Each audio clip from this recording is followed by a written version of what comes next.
Thank you for joining us today. I'm hoping that you're having a good week, and I pray that you'll get blessed from God's Word.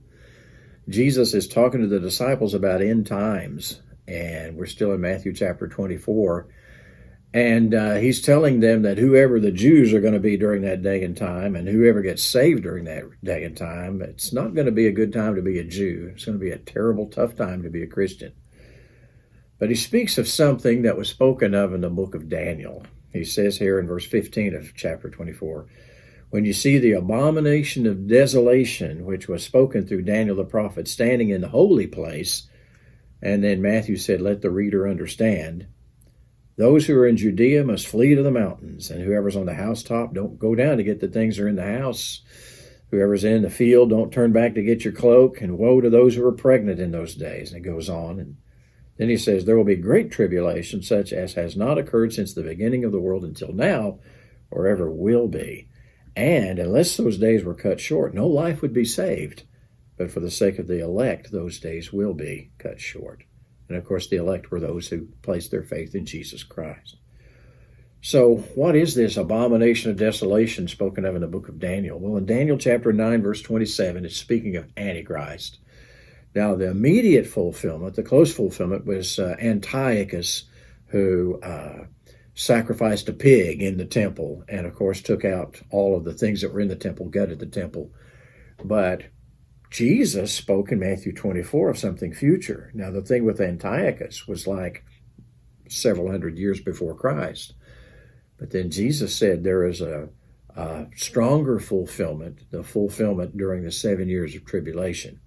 So listen to what it says in Daniel 9:27, and understand there was a close fulfillment with Antiochus, but the farther fulfillment is going to be during that 7 years of tribulation. And when it speaks about a week, it's actually speaking about 7 years. 7 years of tribulation. It says, he, Antichrist, will make a firm covenant with many for 1 week, but in the middle of the week, 3.5 years, he will put a stop to sacrifice and grain offering, and on the wing of abominations will come one who makes desolate. In other words, he's going to insult the temple, and he's going to gut the temple. Even a complete destruction, one that's decreed, will be poured out on the one who makes desolate. In other words, God's going to get him after all this is over. So that would tell us that although there hasn't been a temple for the Jews since 70 AD, that there's going to be one. Now, either that temple will be rebuilt before the rapture of the church and before that 7 years sets in, or Antichrist will make this deal with the Jews to rebuild it during the 7 years of tribulation. But one way or the other, there's going to be sacrifice and grain offering, which there hasn't been since 70 AD, that will take place, and he's going to take it away.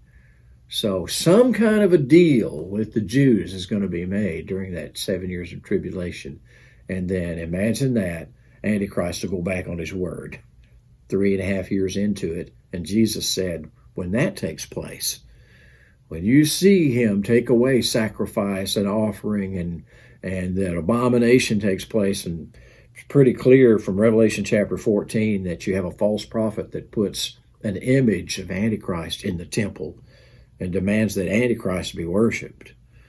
When you see that, get out of town, because that last 3.5 is going to be worse than the world has ever seen and worse than the world will ever see after. So, best thing, miss out on all of that. Come to Jesus before that sets in. God bless you. All done.